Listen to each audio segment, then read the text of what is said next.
We got our 5 rows for our thumb, and I'm back on the peg 0, 1. When you are looking at the pegs, I will always refer to the one to the left, my left, as 0, 1, and that one's 0, 2. This one is 0, 1, that one is 0, 2. So you're going to take the peg from 0, 1 and place it on the loop from peg 0, 1 and place it on the blue peg to the left on the same side.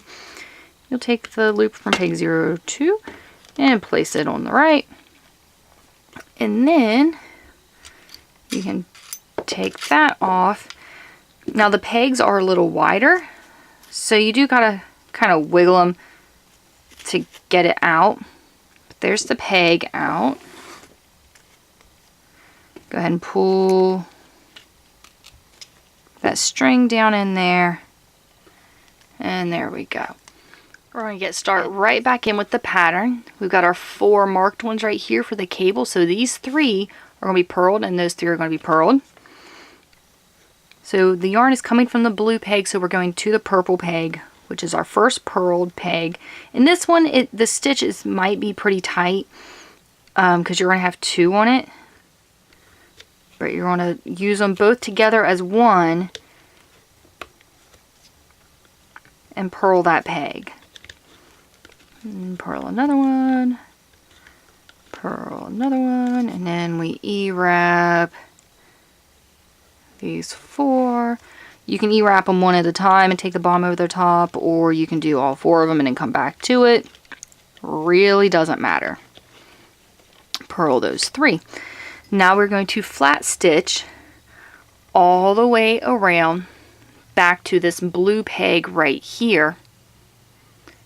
And that will be where I'm not restarting a row, so we got 10 rows for that, 5 rows for this, so this will be row 16.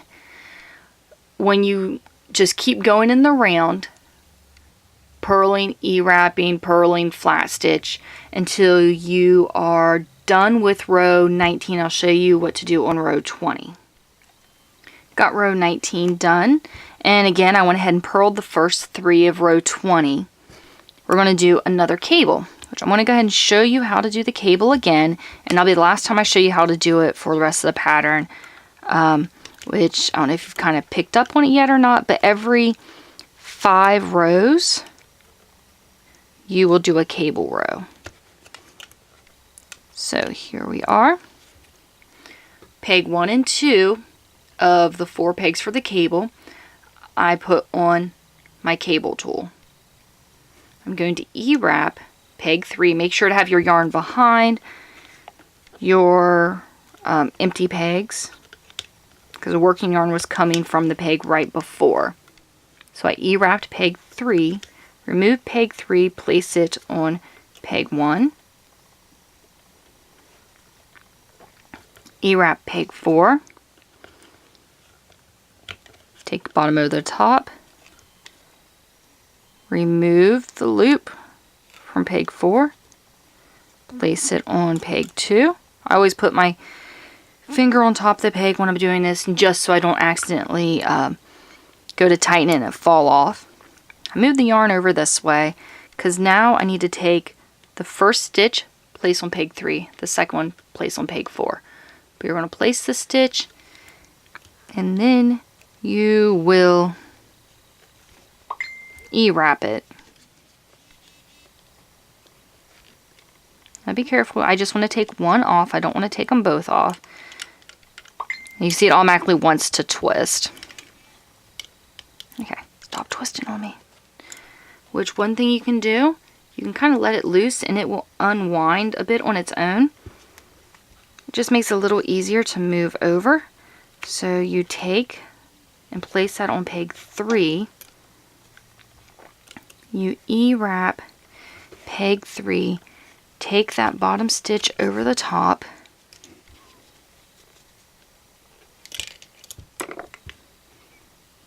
and put this on peg 4, E-wrap peg 4, and then you finish out your row, and then you go back to where these ones are just E-wraps and it's not cables. Finish up until you have peg 20, until you are finished with row 23, then I'll show you what to do. just finished up row 23, which basically what we did is we've done this part, we've done the thumb, and we've done down to the wrist. Now we got to do the decrease for the wrist.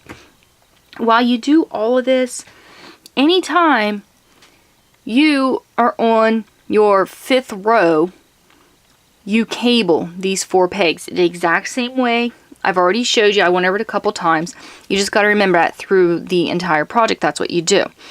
So we're at row 23. We need to do our first decrease. So loosen this up just a little bit. What you're going to do is you're going to take the stitch off this peg, put it on this peg. Off this peg, put it on this peg. Oh, I gotta sit this down to do it. Sorry, it's not as hard as I'm making it look. I'm doing this at an odd angle. I'm trying to do it to where you can see what I'm doing. And take it off that one. There we go. And you just slide that down in between the next pegs. At this point, you're going to do 2 rows. And then you'll move these to the middle peg. Slide it down between the blue. You'll do 2 more rows, move those to the middle peg, slide down to the purple. Once you're at the purple, that's the size you leave it, and at that point you just make the glove however long you want. This one was 95 rows altogether. Your last 3 rows are your single rib stitch, but you make it however long you want. When I got to like row 90, I think I did, see, I didn't do any more cables. I got a long spot here, which I've done 1, 2, 3, 4, 5. Okay, so this one right here would have been a cable. I didn't do that last cable before I started the rib stitch. So at this point, you just keep doing it just like I told you to. This next row, you will have 2 stitches on both those pegs. And in the row after that, you won't. And you're going to do a decrease. So every other row, until you get to this purple peg, there'll be 2 stitches on this one right here. You just need to make sure you're keeping track of your rows. And that every 5th row, so row 25, will be a cable row. You just got to remember to do that. Alright, go ahead and get it as long as you want, and I'll show you what to do from there. Okay, once your glove is as long as you want it to be, what I did was, I did like 5 rows normal, and I did 3 rows of the single rib stitch. Let me see, that one's a little dark. This one's a little easier to see. But once you have all that done, and it's as long as you want it, take the working yarn and wrap it around the part of the loom that you're using 3 times and then cut it. On this one, I made to match this one. And if you like, I can show you the length of this one. If you like the length of this one was 55 rows altogether. The other one goes above my elbow. I want to say 95. It'll have the exact rows for both wrote in the PDF. And something else I want to show. This is the exact same yarn I used for both. One thing you really need to pay attention to when you buy yarn is right here. It says lot. And it can be wrote out in a bunch of different ways, but you want to make sure you have the same lot number for your yarn. This one I'd bought probably, a year and a half, 2 years ago maybe. And so the lot that I got, that this one wasn't still available. So the lot now, as you can see, there's quite a bit of difference in the collaring. Okay. To do our cast off for this, we are doing a super stretchy cast off. Let me zoom this in for a minute. The yarn is coming from peg 01. We're going to skip over peg 02 with the yarn in front. We're going to go over here, pull the yarn up through the stitch on that peg. Now we're going to go back 1 stitch to peg 02. And this one, at this angle, it's a little difficult to get it, but I'll try to get it where you can still see what I'm doing. This one you want to pull the yarn down through.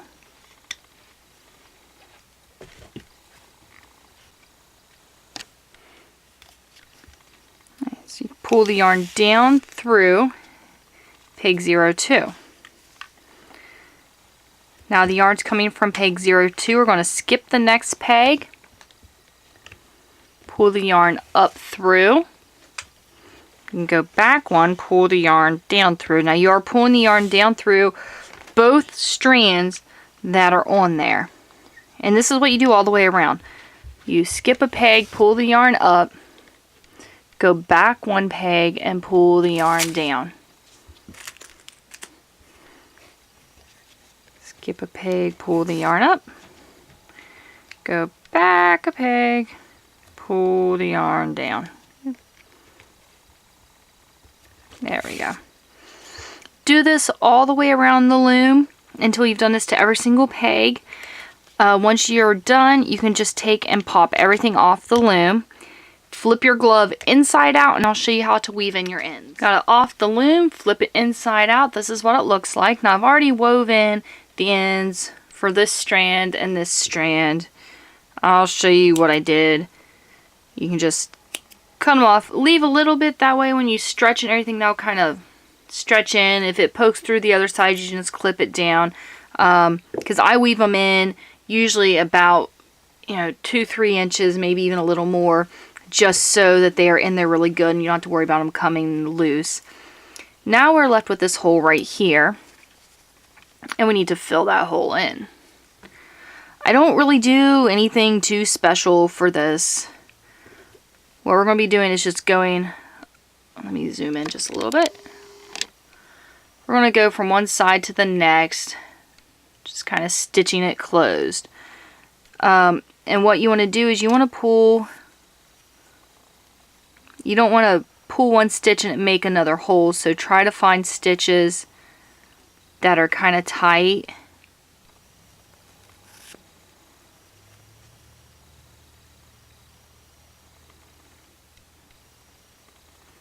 See, I'll show you. If I do this one right here, it's right on that edge. That's just creating another hole. And you can hold this whatever way is easiest for you. But sometimes, like, see, I'm skipping this first stitch right here because, see, it would do the same thing as that one did. When I go back, I'm going to pick up the stitch above it. And see, and that closes. That'll close that up.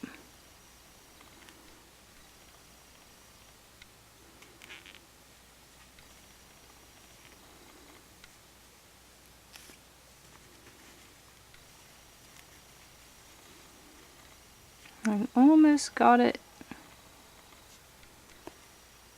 I'll pick up this one.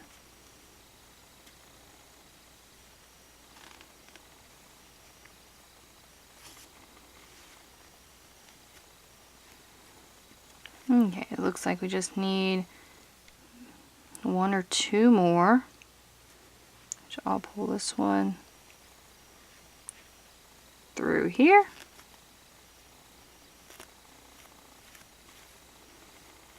Okay, and that fills that in.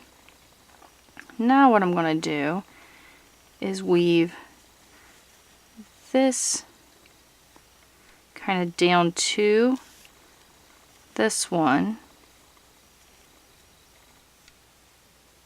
which you don't have to do, because I can zoom out now. You don't have to do quite as much as I am.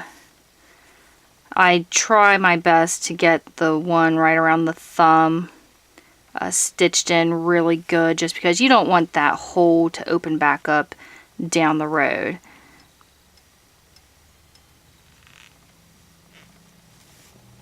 Okay, we're almost Get the stitch right beside it. Okay, so now we've got that hole closed up. We got both the strings down here, which what I'm going to do is just a single knot, because we don't want anything big and bulky right there. I'm just going to weave this one over this way, weave this one over this way, trying to stay in the same collar so that you never see it. And I'm just doing this quick. There are better ways to weave your ends in. Something like this, I don't really think it's really that necessary. People really aren't going to be seeing the inside of the glove. And this isn't leaving any big bumps or knots or anything that are going to get in the way. So we got the one side. Now for this side.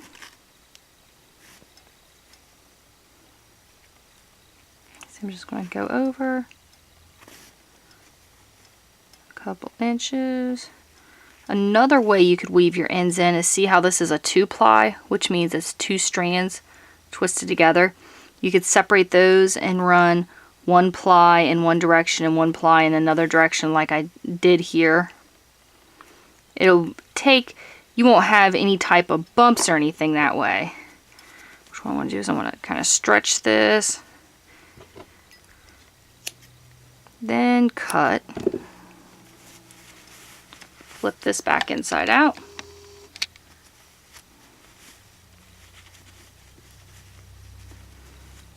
And try it on.